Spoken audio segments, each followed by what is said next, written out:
At first, it was very docile and very pleasant experience. And eventually, it seemed the more I communicated with this spirit, the more powerful or stronger it could manifest itself physically. And at a certain point, it became very malicious. And the more fearful I became, the more malicious it became. It was definitely trying to kill me.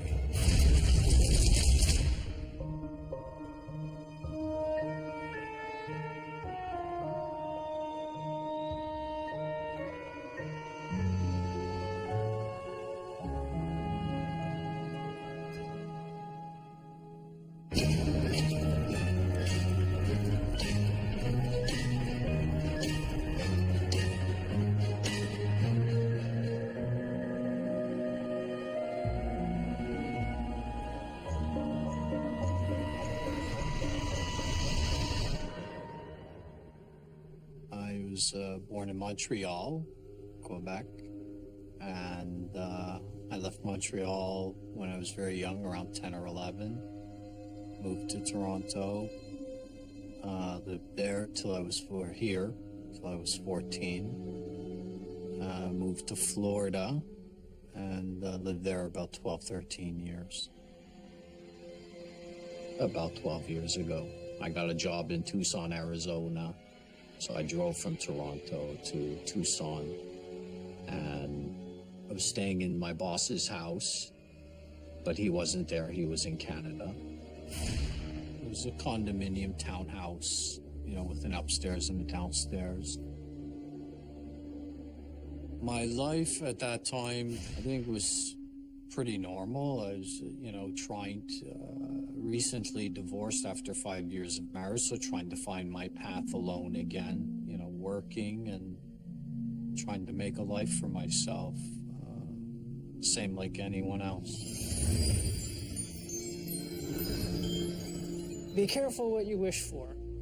We've all heard the old adage, but how many of us have lived the results of wishing for the wrong thing? I am Lawrence Chow. Today in Ghostly Encounters, we look at the case of Brad Powell, a man carving out an ordinary life. In the midst of that, Brad will have what he thinks is a harmless, almost ordinary paranormal experience. But Brad will wish for more. And as a result, he's about to be plunged into a year-long odyssey of terror.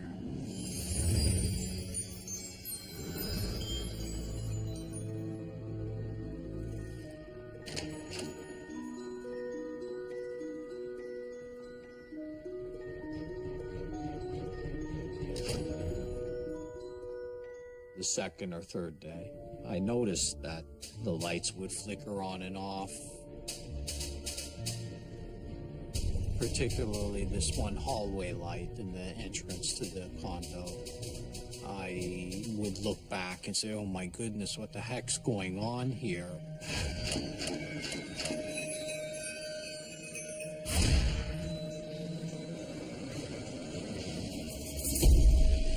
TV would flicker and terrible reception, even though we had cable TV.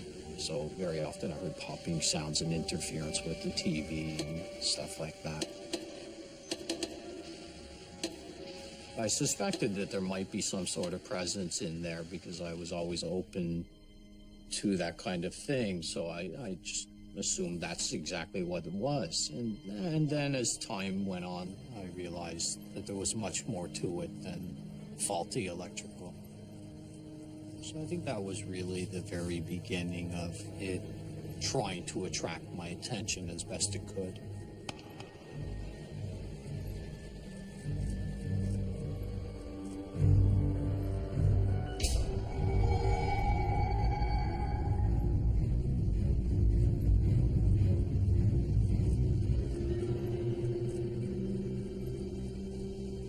When it really began to attract my attention, I decided maybe I'll try and communicate with this entity and get it to do things to prove that this indeed was really happening. I said, well, you know, if you're really here, why don't you move the chandelier from left to right or right to left? But it was so subtle and so gentle the way it would move the chandelier that I wasn't sure if I was imagining it or not. And as the communication evolved, it became stronger and stronger. And there was an empty bag on the floor.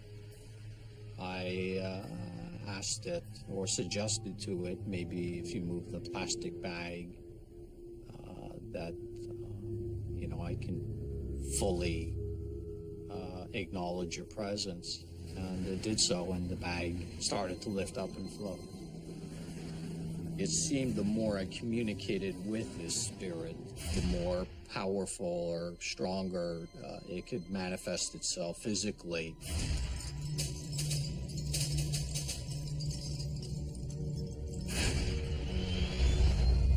It showed itself as a cloud, like a misty form, almost like fog, with sparks shooting out of it.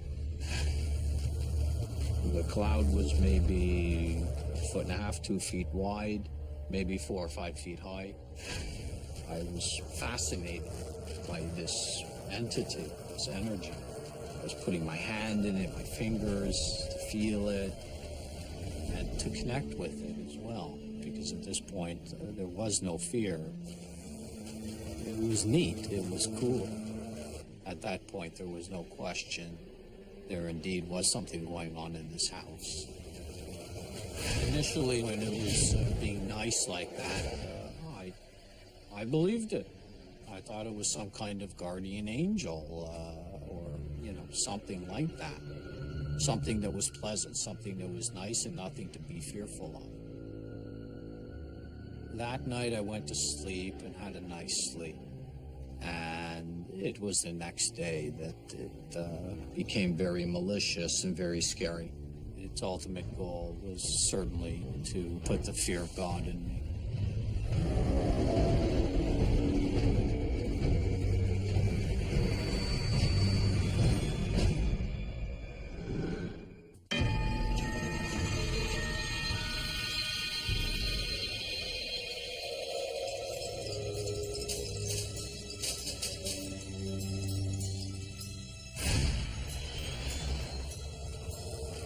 I was thinking when I realized that there was indeed a presence in this house that, wow, this is pretty cool, because it didn't show itself in a negative or hurtful or harmful way at all. It just seemed like a cool experience to have. And then the following day, I really knew it was there because it did everything in its power to make me very fearful. That's when this ghost started making the walls appear to be bulging in and out. I was seated, sitting on the couch, around 10 feet away from the wall.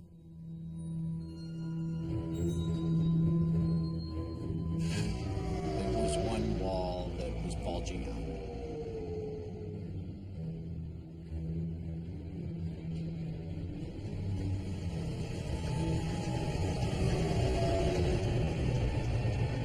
And I inquired, "Is that you?" And of course it said yes.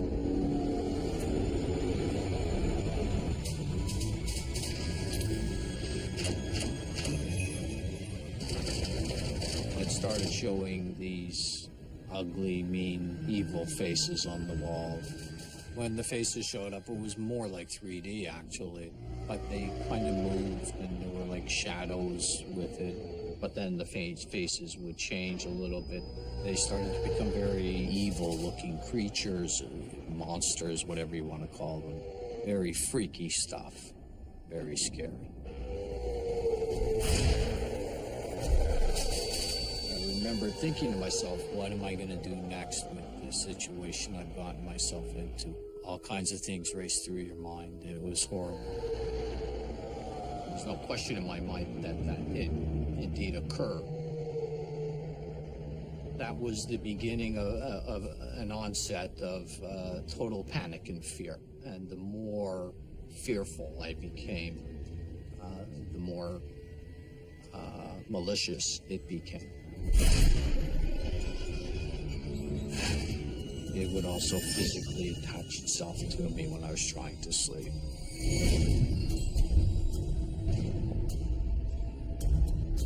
It didn't feel like an actual human hand on me when I felt its presence, but I did feel a pressure that might be the equivalent in the weight or the firmness, along with goosebumps, terrible goosebumps, and I just knew it was this thing on me, and it was a very uncomfortable, quite a horrible feeling. I actually called a friend, and she told me, you know, a couple of things, like put salt around the perimeter, the inside perimeter of your house, and that helps keep them out, as well as burning sage, it was recommended to do. Those things didn't seem to work.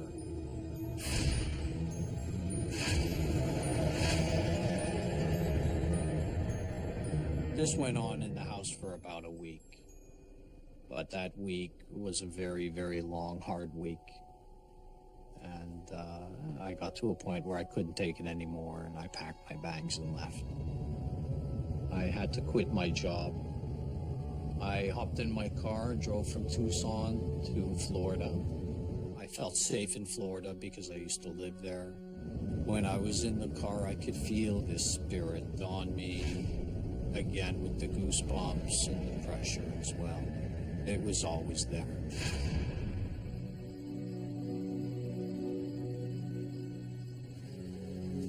When I went to Florida, I decided to get a job thinking that I could cope with this thing. I was actually living in a motel at the time. It had an air conditioner in the window. I barely slept the whole time I was in Fort Lauderdale. From the time I left Tucson, Arizona, I had many, many sleepless nights, paralyzed with fear under my blanket until I would just pass out from sheer exhaustion.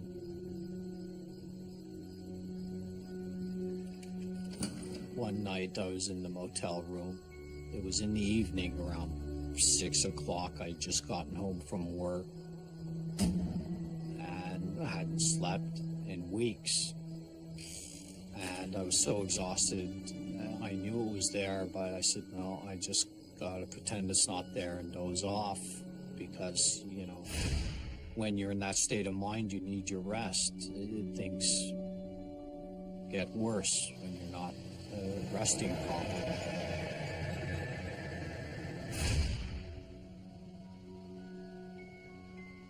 I was just dozing off, and I heard a popping sound in the room. It was a fairly loud popping sound. I opened my eyes, and the curtains were completely engulfed in fire and flames. It was definitely trying to kill me.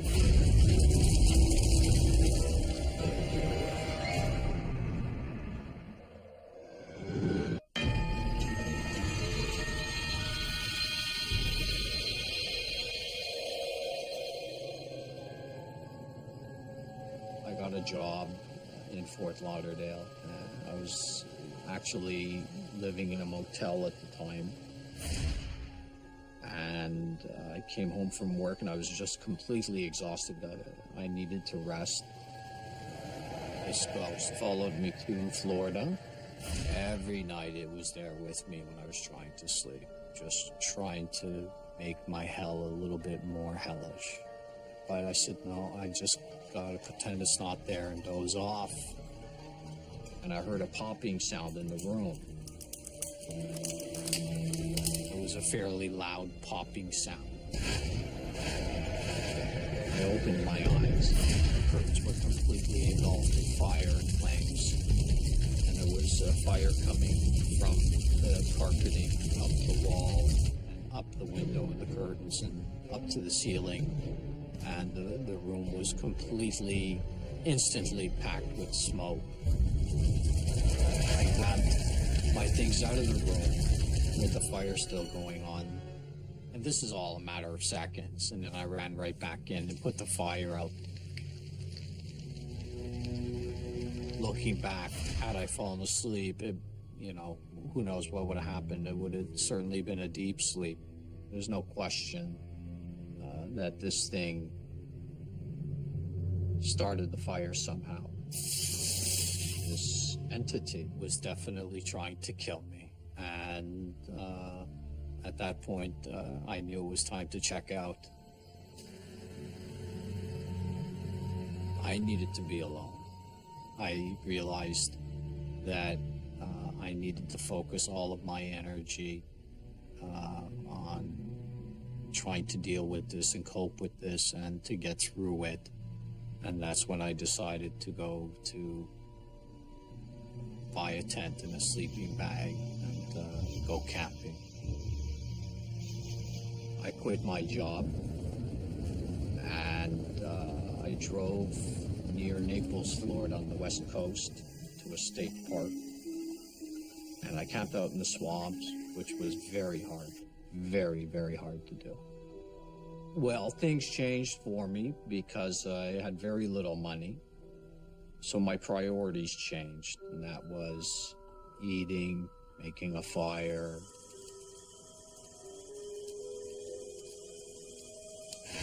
When I was camping out, it felt like it was always very close.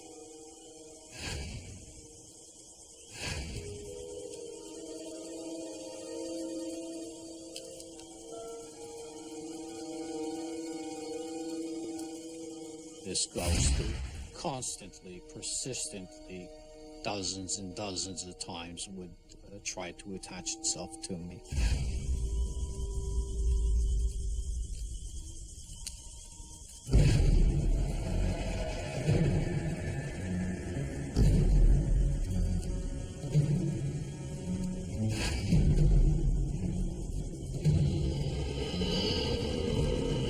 And sometimes it succeeded because I was still not fully understanding of how to maintain that barrier of it completely, at least physically off me, if not around me.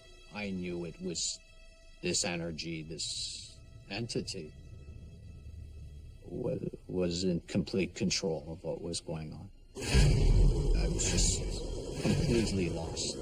This spirit was doing everything in its power to make me go crazy, and it very nearly succeeded. I was feeling very suicidal because I was unable to cope. I was completely helpless. I couldn't reach out to anyone. I felt that my family would not understand, or my friends, what I was going through, and I chose not to tell them as a result. I didn't feel like I was an outcast from society. I was cognizant of the fact that I put myself in, I guess, a self-imposed exile, but it wasn't really an exile. It was just what I needed to do to cope and get through what I was getting through. And people, under times of trauma and stress, people do different people do different things to cope, and that's what I did. Eventually, I went back to Canada, drove back to Canada, here in Toronto, and I was staying with one of my brothers on his farm. And one night I was lying in bed.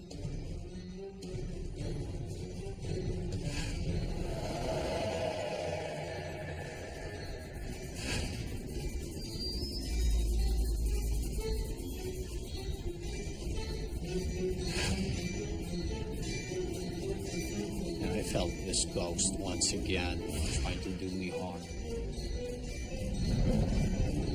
But this night was different. I had enough and I was tired. And I yelled out, "F you, get the heck out of my life." done, finished.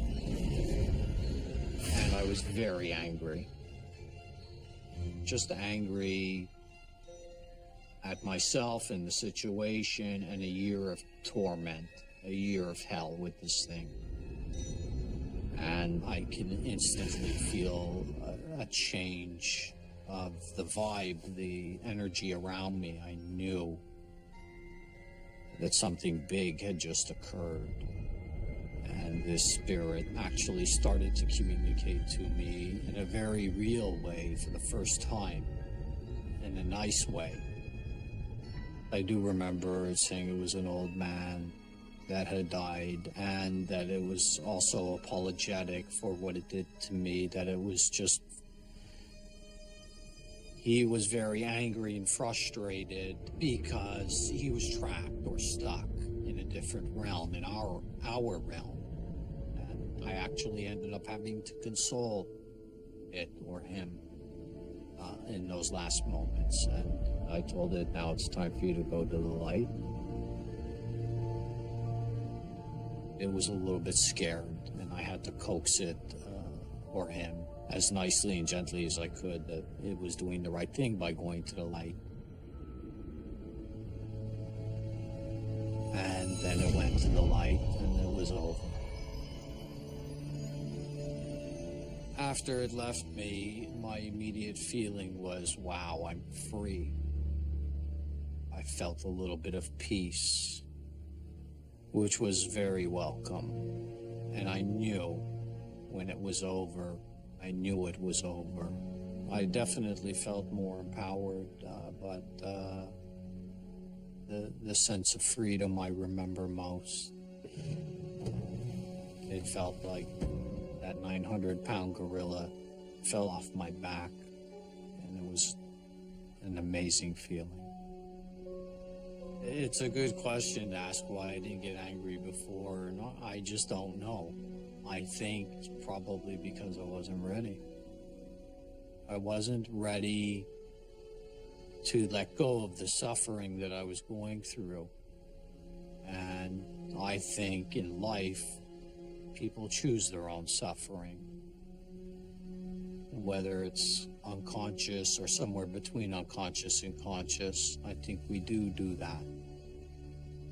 And I guess that's the suffering I chose, and when I was ready, I was ready. Brad says he wasn't ready to let go of his suffering. Our expert Patty Allen thinks he may have lost his power to do so early on, perhaps during childhood, perhaps in his divorce. Those who intentionally seek out the paranormal, like ghost hunters, have to be emotionally grounded with strong boundaries. She says Brad had to develop those boundaries in order to have the power to get angry, and only then could he put an end to his torment. It's difficult to say why something like that happens to a person. We all have our own paths, and I think that was part of my path. Ultimately, I would say to anyone, if they are very interested and they are actively pursuing or trying to experience these kinds of encounters, to be careful. It's okay to explore. That's an important part of life. But please be careful. You don't know what you might get yourself into.